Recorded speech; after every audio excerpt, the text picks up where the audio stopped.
If you are gardening in Florida or any hot, humid climate, you already know the problem. You add compost, within a few months, it is gone. You order another load, same result. The heat and humidity decompose organic matter so fast that most gardeners end up on an endless treadmill of buying and losing fertility. Stacey Murphy has been asked this exact question by a Florida gardener, and her answer includes 3 specific systems that end that cycle permanently. I'm done. So what I want you to think about is growing your own compost in place, so a living mulch. So for everything you grow, and when you have tomatoes grow tall, and you have an area on the ground below them where you could be growing your own compost in place. So you could call it a cover crop, a living mulch. You're basically composting in place. So what you can do is grow white clover or buckwheat underneath your taller crops. And you want to make sure you get your tomatoes a head start. Make sure they're a good, foot tall before you start seeding the white clover or buckwheat. And then basically that's going to grow in as like a green canopy underneath your plants. And then as time goes by, you're just going to chop it and lay it down in place, and that's going to continuously supply more compost. So instead of going and purchasing compost, you're just going to grow it right in place. All right? This Q&A clip was recorded at a past Grow Your Own Vegetables event, where Stacey Murphy answers a Florida gardener's question about keeping soil fertile year-round in extreme heat and humidity. For more information, free resources, and gentle guidance, you can find us at growyourownvegetables.org. And to grow alongside other gardeners just like you, join our free community at gyov.org. Talking about compost in subtropic climates and in Florida specifically. Hold on one second, I'm just going to double check on the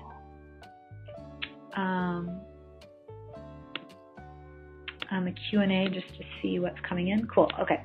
So this is a question from Josh from Florida.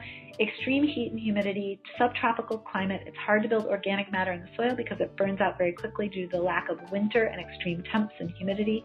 Our soil is extremely sandy, also pretty acidic. How can I keep a constant supply of compost ready to harvest frequently enough to garden with it year-round? I've seen friends dump truckloads of expensive mushroom compost vanish like melting ice cubes in only a few short months. They order a load every winter. Goals: grow my indeterminate heirloom tomatoes free of disease and to plan for and grow enough other veggies and herbs to eliminate the need to buy supermarket produce. I'm ready to commit as much of my time as I possibly can to these goals. So thank you so much for all of the background information. So for those of you listening in, this is awesome to hear what Josh's goals are in relationship to his question, because it gives me a broader sense of how to address his question. So Josh, I'm going to think about your question a little bit holistically right now. So the first thing just to note is that yes, compost, no matter what your climate is, compost disappears. And generally within one growing season, that 2 inches of compost that I recommend disappears. So if you're growing year round, you're going to want 4 inches of compost at least. And so people dumping, truckloads of compost doesn't surprise me. And when you're improving sandy soil, you want extra compost, because what sandy soil is it's got big particles. Water will drain quickly through it, which means that the compost is what's going to help retain water in your soil. So people with sandy soils, the recommendation is as much compost as possible to retain moisture. So the first thing I want to make you aware of, and this may or may not be something that you want to consider, it's a little bit of extra work, and it can be very beneficial for people. So this is something specific to Florida. The standard 2-inch recommendation was designed for temperate climates with a winter dormancy period. Florida has neither. 4 inches minimum for year-round growing. And in sandy soil, as much as you can get. The question is how to generate it without buying it forever. To Florida, first idea is the idea of a wicking bed. And a wicking bed may hold more water, nutrients, and soil structure in place over time. The drawback to a wicking bed that I'm about to show you is that it's not attached to the ground necessarily. So you're cultivating your own little patch of soil, but the benefit to that is you have control over it. So what that means, and what I have here is, Naples is an area that I'm pretty familiar with. My parents are in Venice, Florida, and so I've been to this Naples community garden quite a few times, and their wicking beds are amazing, and they're able to grow so much and hold and retain moisture and nutrients so well. And what's cool is on their website, they have a whole set of slides that show the process of them creating the wicking beds. It's step by step. So if you go to their Facebook page and double check their images, there's a little document that shows the different slides. And the idea behind a wicking bed, like I said, it's separate from the earth, which is what allows it to retain nutrients and moisture. Now, for some of this, this is the opposite of what we want to do, because we're growing food because we want to be connected to our soil. But keep in mind, like I said, this gives you 100% control over what's in that bed. So I would recommend larger beds for this because if you're going to do it, go for it. Make a linear line as much as you can. And so basically what it is it's like you take the soil, your top soil, you push it aside, you dig down, you lay down plastic that's going to separate and hold moisture in now. And then what you're going to do is you're going to layer things back in. There's a drainage piece that goes in that's going to help wick moisture from the bottom back up to the top surface, so you're not losing water all the time. And so then what people are doing is they're putting in a layer of wood chips. Keep in mind you want good quality wood chips. This is going to add a bunch of nutrients as well to your planting bed over time without having to bring in truckloads of compost over the years. Now you have it present in your bed to start with. So this is kind of like a mini hugelkultur bed for people in Florida. You're basically adding a bunch of moisture retaining wood chips. And then this particular website, they'll show you the different steps they use, and it's really great instructions.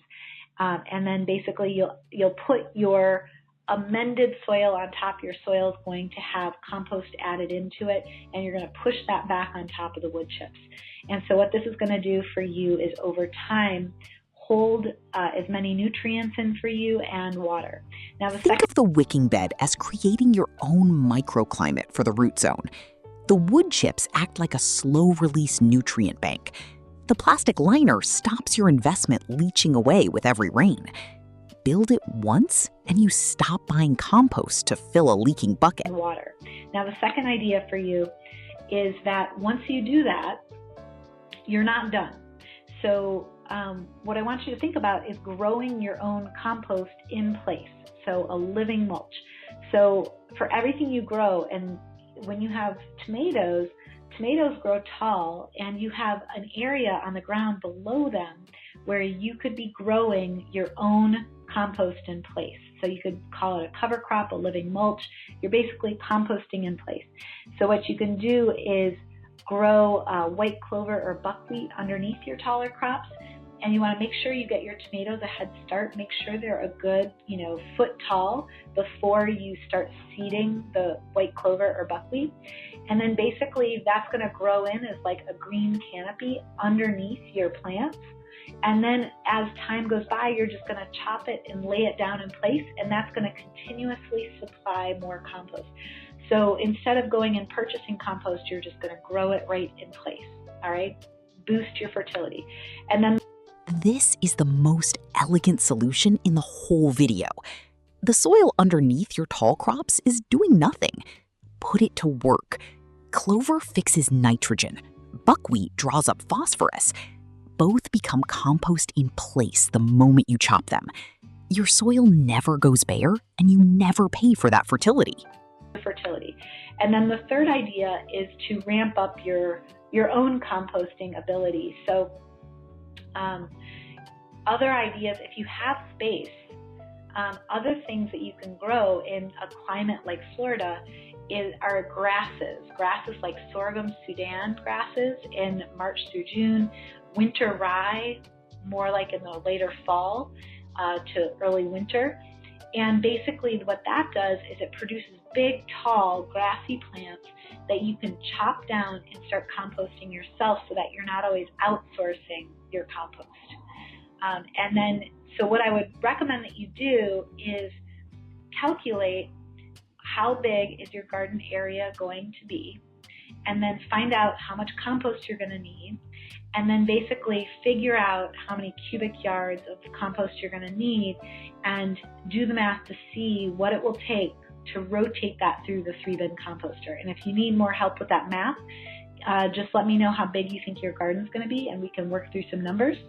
And like I've said before, my household, we have 12 people. We create a cubic yard of compost about every month.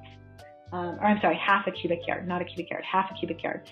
And we do that just from our food scraps and from the coffee chaff that we get from a local roaster. So what this means is that in Florida, you need to identify some sort of source for your browns if you're going to ramp up your own composting process. So those are some ideas. You could also think about last week's call. I talked about composting in place, which is like a keyhole composting garden, or trench composting, which is basically burying your food scraps directly. So I talked about that last week. It's a little bit trickier to do because of timing, but those are some other ideas to just keep feeding your garden beds as much fertility, homegrown fertility, versus having to purchase it year after year. So I hope that helps, and let me know what your numbers look like so we can continue to help you. Think about where you were at the start of this video. Expensive compost disappearing within months. Ordering another load, same result. The endless treadmill of buying and losing fertility. Now look at what you know. 4 inches minimum for year-round hot climate growing. Sandy soil needs more. Compost is the only thing retaining water. Wicking bed to stop nutrients leaching with every rain. White clover or buckwheat under your tall crops. Grow your own compost in place. Chop and drop continuously. Sorghum and Sudan grasses for bulk brown material. Grow your own inputs. The treadmill ends when you stop outsourcing your fertility. You are not the gardener who keeps ordering compost anymore. You are the one who builds the wicking bed, who seeds the clover under the tomatoes, who chops and drops instead of buying, who grows the fertility right there in the bed where it is needed. If you want to keep learning from Stacey Murphy, there is a whole community of gardeners growing extraordinary food, completely free, at growyourownvegetables.org. This Q&A was recorded at a past Grow Your Own Vegetables event. And what Stacey just shared with you took years of growing, failing, and figuring out to discover. But here now is what imagine most sitting down watching with this 15 experts, exactly like her. Is just one of 15 of the most respected class gardeners, experts we have sat down herbalists, and with. soil scientists on the planet who have spent sharing decades the unlocking single what most makes food powerful grow lesson they know. stronger. The Clinical insight that herbalists changed who have everything turned about how they ordinary grow gardens food. into medicine the thing cabinets. You wish someone had told them at Master the beginning. growers who have cracked Clinical the code on herbalists who growing can more turn food your garden in less into a space medicine with cabinet. less effort. Soil scientists thought who will possible. change how you see every 15 handful of experts, dirt. 15 Food growers who have fed entire communities from a backyard. That took them a lifetime All of it to waiting learn. for you right And now. every single session free is at waiting the for you Superfood right Garden now. Summit. Completely Go to free. growyourownvegetables.org One registration, /summit. instant access, Register in 30 no seconds credit card. and start Just go watching to immediately. growyourownvegetables.org